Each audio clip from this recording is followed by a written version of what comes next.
In this video, we'll be covering section 10.1, Conics. We only have one objective in this section. We're just going to introduce what the conic sections are, so we need to know what their names are and how they are constructed.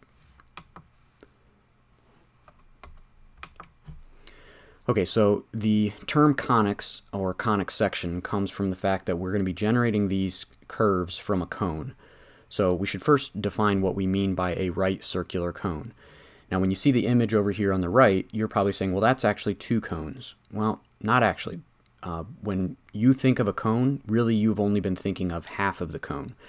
So the definition of a right circular cone is that you start off with an axis, a line that forms an axis, and then you have what's called a generator. A generator is another line, and that line should intersect the axis at some angle. Could be any angle, but it has to intersect the axis.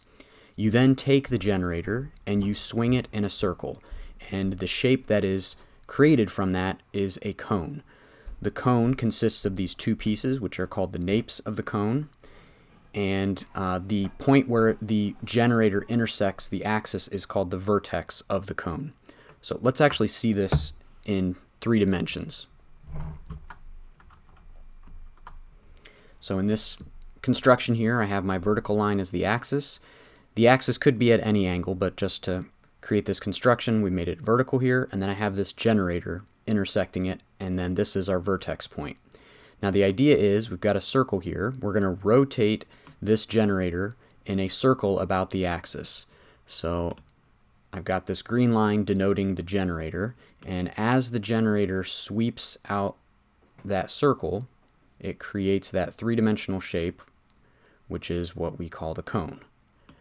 So then if I come back, I can rotate this around and you can see the shape created there. So a right circular cone actually consists of what we would have thought of as two cones, two different napes.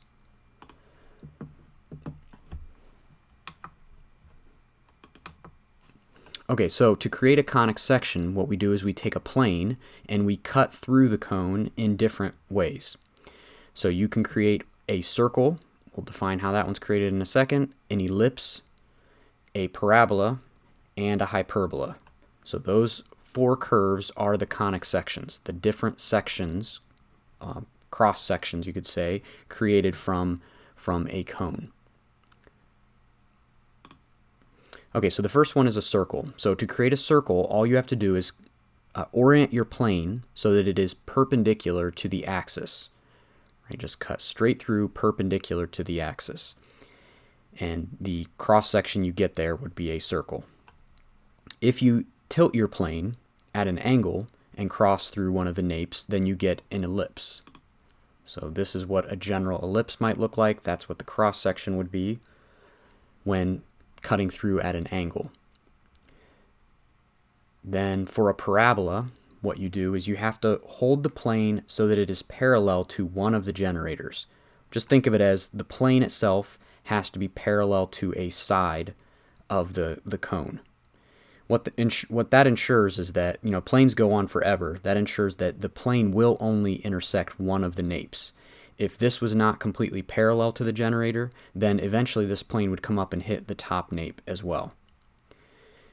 And then our last conic section is a hyperbola. This is what the cross section would look like. It would be rotated it would not be rotated for this one. It would look just like what you see over here.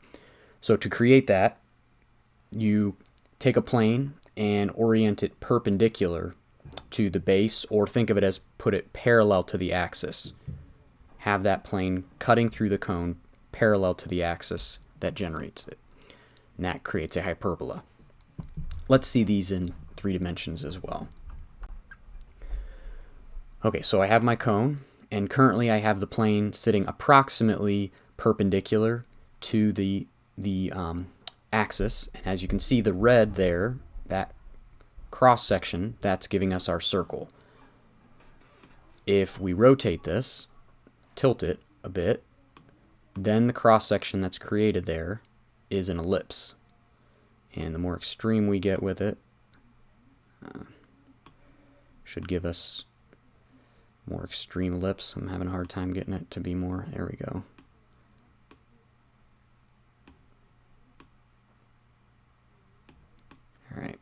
So you get to see it a little bit better there. So that's an ellipse. Then if I can tilt it so that this plane is parallel to the edge, we should generate a parabola. It'll just be an approximation because I can't get it exactly.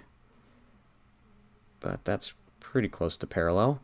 And you can see the cross section there creates a parabola. And then the final one was a hyperbola, and that's when the plane itself needs to be parallel, which I may not be able to get it to do this. It needs to be parallel to the axis. There we go. All right, that's pretty close. So that cross section is a hyperbola. So those are our 4 different conic sections. Technically, there is one more type of conic section, and that is the degenerate case. So the degenerate cases are the ones where they don't really create the interesting curves. So what you could get is if the plane is perpendicular to the axis but only intersects at the vertex, then the conic section would just be a single point. So we don't consider that to be an interesting case, but technically it is a conic section. Another degenerate case would be if the plane you're cutting through the cone with is just tangent along one side of this nape and then tangent along the lower nape, the cross section would just be a straight line.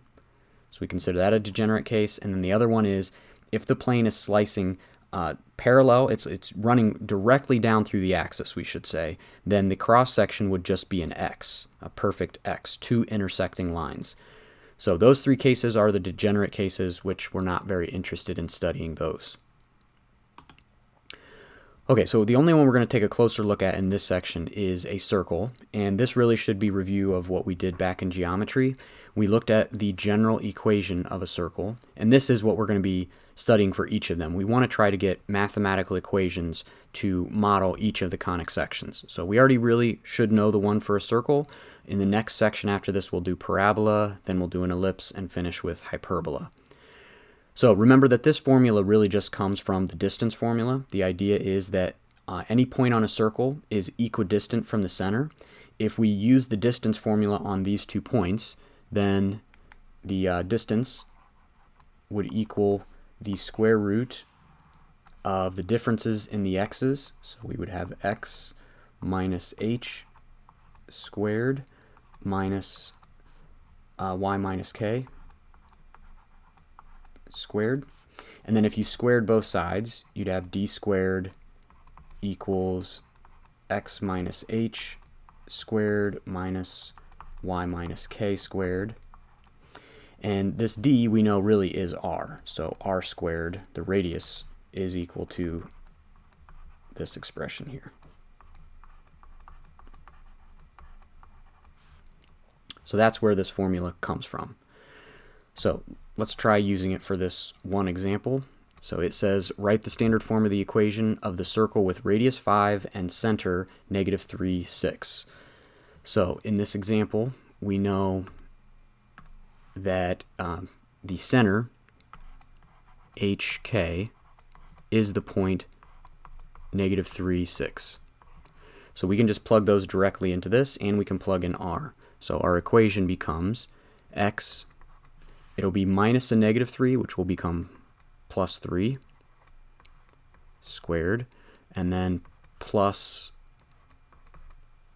y minus 6 squared equals 5 squared. And then we can go ahead and square that.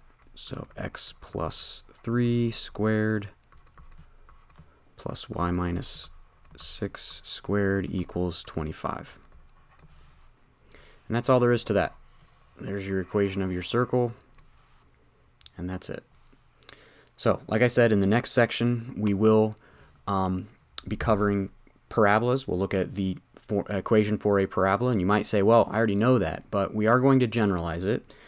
We will look at the strict definition, geometric definition of what a parabola is, and we'll be looking at parabolas that open up, parabolas that open down, but we're also going to look at ones that open horizontally as well.